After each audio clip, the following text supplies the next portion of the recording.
அவர்களுக்குத்தான் மழையும் குளங்களை நிரப்பும். அவர்களுடைய உலக காரியங்கள் எல்லாம் நூறத்தனையாக ஆண்டவர் பார்த்து கொள்வார். ஏன்?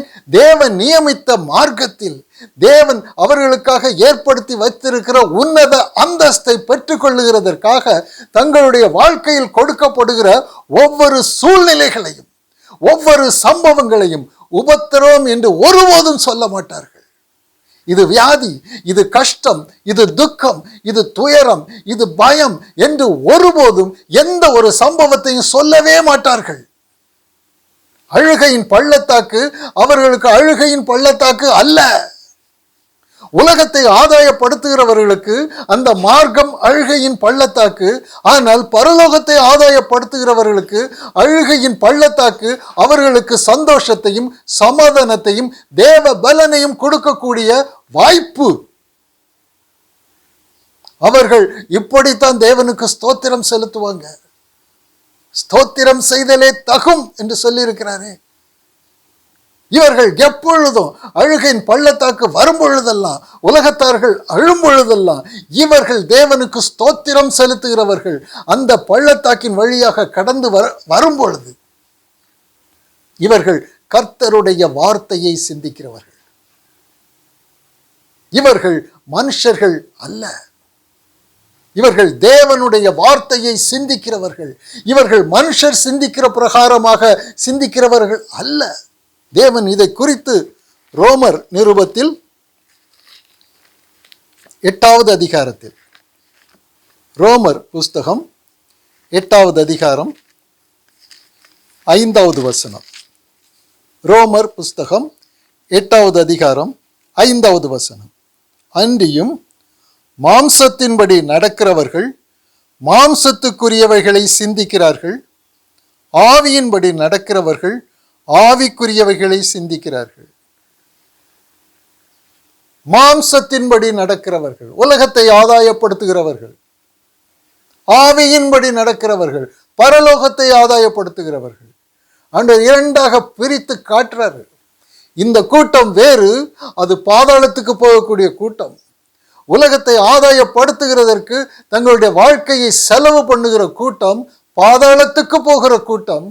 ஆனால் பரலோகத்தை சுதந்திரித்து கொள்ளும்படியாக தங்களை தேவனுக்கு ஒப்பு கொடுத்திருக்கிற ஒரு கூட்டம் ஆவியின்படி நடக்கிறவர்கள்.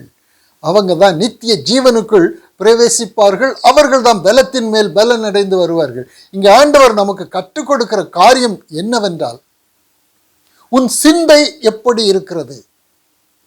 நீ மனுஷன் சிந்திக்கிற பிரகாரமாக சிந்தித்தால் நீ மனுஷ சாயலில் இருக்கிறாய்.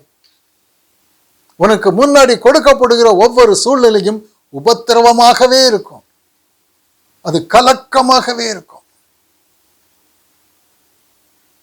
அது துன்பம், துயரம், வருத்தம், போராட்டம், பிரயாசமாக இருக்கும். உன் சிந்தை, நீ ஒரு மனுஷனாக இந்த உலகத்தில் வாழ்வாயானால் உன்னுடைய சிந்தை எப்படி இருக்கும் அப்படின்னா மனுஷ சிந்தையாக இருக்கும். மாம்சத்தின்படி நடக்கிறவர்கள் மாம்சத்தின்படி சிந்திக்கிறார்கள். அந்த வாழ்க்கைக்கு காரணம் சிந்தை, வேற எதுவும் கிடையாது. இன்னைக்கு ஒரு மனுஷனாக அந்த உலகத்துல ஜீவிக்கிறான் அப்படின்னா அவனுடைய சிந்தை மனுஷ சிந்தை. அவன் மனுஷன் சிந்திக்கிற பிரகாரமாக சிந்திப்பான். அவனுக்கு இந்த உலகம் தான் பெருசு. காண முடியாத பரலோகத்தை குறித்து எனக்கு என்ன? காணக்கூடிய இந்த உலகத்துல நான் நல்லா இருக்கணும். மாமிச சிந்தை. அவன் ஒரு உலகத்தில் ஒரு வாழ்க்கை வச்சிருக்கிறான், மனுஷர் வாழ்கிற வாழ்க்கை. அந்த வாழ்க்கை வாழ்கிறதற்கு காரணம் அவனுடைய சிந்தை. இப்படி அவன் சிந்தித்தால் மனுஷ சாயலாக இருப்பான். ஆவியின்படி நடக்கிறவர்கள் ஆவிக்குரியவைகளை சிந்திக்கிறார்கள். அப்படித்தானே சொல்றார் ஆண்டவர். ஆவியின்படி நடக்கிறவர்கள் ஆவிக்குரியவைகளை சிந்திக்கிறார்கள்.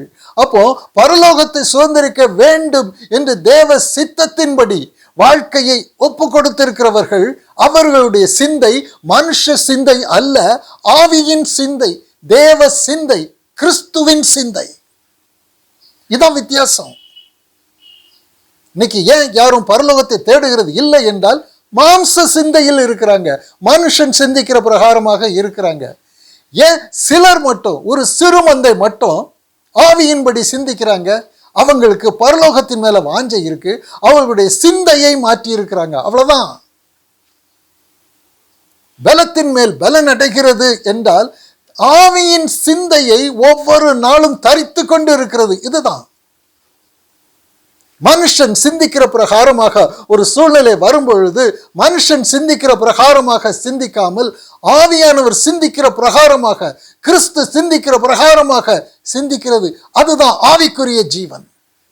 இவர் 2 பேருடைய வாழ்க்கை வேறு. மாம்சத்தின்படி சிந்திக்கிறவர்கள் மனுஷ ஜீவன்கள்.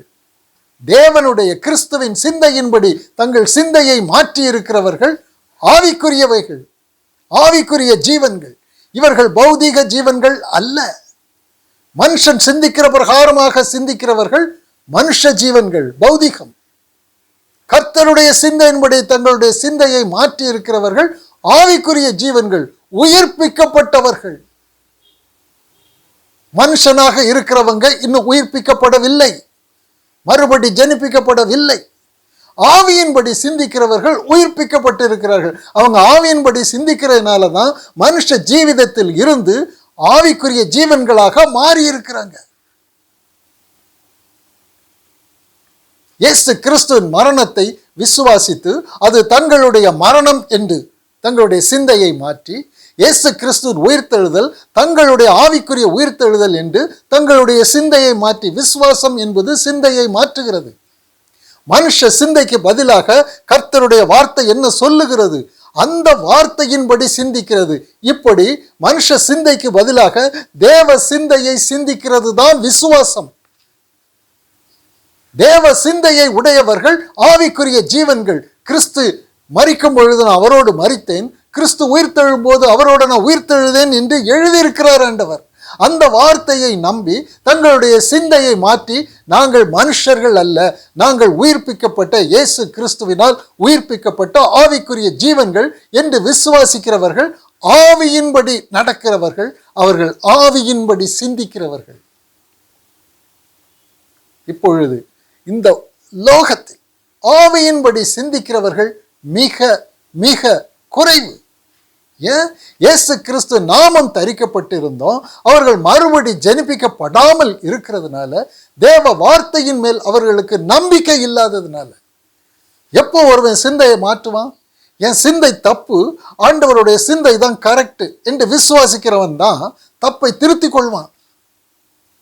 இல்லை இல்லை இல்லை, நான் சிந்திக்கிறது தான் கரெக்டு, எனக்கு ஆண்டவருடைய சிந்தை தேவையில்லை, எனக்கு உலகத்தில் நான் நல்லா இருக்கேன், சந்தோஷமாக இருக்கேன் என்று நினைக்கிறவன் ஒருபோதும் கர்த்தருடைய சிந்தையை தரித்து கொள்ள மாட்டான். அவன் மனுஷனாகவே இருப்பான். இந்த மனுஷன் பரலோக ராஜ்யத்திற்குள் பிரவேசிக்கவே முடியாது. ஒருவன் மறுபடியும் பிறவாவிட்டால் தேவனுடைய ராஜ்யத்தை காணவே மாட்டான். அவன் பௌதிக மனுஷன். ஒருவன் ஜலத்தினாலும் ஆவியினாலும் பிறவாவிட்டால் தேவனுடைய ராஜ்யத்திற்குள் பிரவேசிக்கவே மாட்டான். தேவனுடைய ராஜ்யத்திற்கு காண்கிறதும் அதை பிரவேசிக்கிறதும் தான் கிறிஸ்துவின் சுவிசேஷம். இன்றைக்கு கிறிஸ்துவின் சுவிசேஷம் எங்கே இருக்கிறது என்பதே அடையாளம் இல்லாதபடிக்கு ஓரங்கட்டப்பட்டு இருக்கிறது. மறுபடி ஜனிப்பிக்கப்படுறதுக்காக, ஒவ்வொரு நாளும் தேவ பலனை அடைகிறதற்காக, கிறிஸ்துவின் சாயலை பெற்றுக்கொள்ளுகிறதற்காக கிறிஸ்துவின் பாதத்துக்கு வருகிறதும், அவருடைய வாயிலிருந்து புறப்படுகிற வார்த்தையை கேட்கிறதும், அந்த வார்த்தையின்படி தங்களுடைய சிந்தையை மாற்றிக்கொள்ளுகிறதுமான இப்படிப்பட்ட ஜனங்கள் இன்று உலகத்தில் மிக மிக குறைவு. இதற்கெல்லாம் இடமே கிடையாது. அந்த அளவு கிறிஸ்து ஓரங்கட்டப்பட்டு இருக்கிறார். அவர் வந்ததின் நோக்கமே ஓரங்கட்டப்பட்டு இருக்கிறது.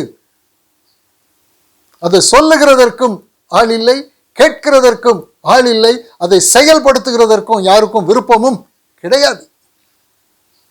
ஆண்டவராயத்தை சொல்லுகிற ஒரு சிறு மந்தை மட்டும் சியோனுக்கு வருது. அவங்க பலத்தின் மேல் பலன் அடைந்து வருகிறவங்க, அங்க வருகிற எல்லாரும் அழுகையின் பள்ளத்தாக்கை ஜெயிக்கிறவங்க, அதை நீரூற்றாக்கி கொள்ளுகிறவர்கள், தங்களுடைய வாழ்க்கையில் ஒவ்வொரு நாளும் ஆண்டவர் கொடுக்கிறாரு, அந்தந்த நாளுக்கு அதன் பாடுகள் போதும் என்று சொல்லி இருக்கிறாரு, அவைகளை ஆதாயப்படுத்துகிறவர்கள். இன்று நாம் பலனடையணுமே. இன்று தேவன் கொடுக்கிற சூழ்நிலை என்ன? எந்த சூழ்நிலையில் நான் அவருடைய வார்த்தை விசுவாசித்து என் சிந்தையை மாற்றி நான் மறுரூபம் அடைந்து அவருடைய பலனை நான் பெற்றுக்கொள்ள வேண்டுமே என்று தாகம் இல்லை என்றால் அவர் ஒரு சூழ்நிலையை கொடுக்கும்போது நான் அலட்சியம் பண்ணுவேன். இஸ்ரவேல் ஜனங்கள் வனாந்தரத்தில் வரும் பொழுது ஆண்டவர் அவர்கள் பலன் அடைகிறதற்கு கொடுத்த சம்பவங்களை, சூழ்நிலைகளை அலட்சியம் பண்ணினார்கள். எதற்கு? எங்களுக்கு எகிப்தில் கல்லறை இல்லை என்றா இங்கே அழைத்து கொண்டு வந்திருக்கிறீர்கள்? அங்கே எங்களுடைய வாழ்க்கை நன்றாக இருந்தது, இங்கே குடிக்க தண்ணீர் இல்லை, அப்பம் இல்லை, இறைச்சி இல்லை என்று முறுமுறுத்து கொண்டே இருந்தாங்க. ஆண்டவர் கொண்டு வருகிற மார்க்கம், தேவனுடைய வார்த்தையை சிந்திக்க முடியாதவர்கள், பலத்தின் மேல் பலன் அடைய இஷ்டம் இல்லாதவர்கள், உபத்திரவத்தை, சூழ்நிலைகளை உபத்திரவங்களாக பார்த்தவர்கள், சூழ்நிலைகளை ஆதாய பொருளாக, புதையல்களாக கண்டவர்கள் அல்ல. அதன் விளைவு சங்கார தூதனாலே வனாந்தரத்தில் அனைவரும் அழிக்கப்பட்டார்கள்.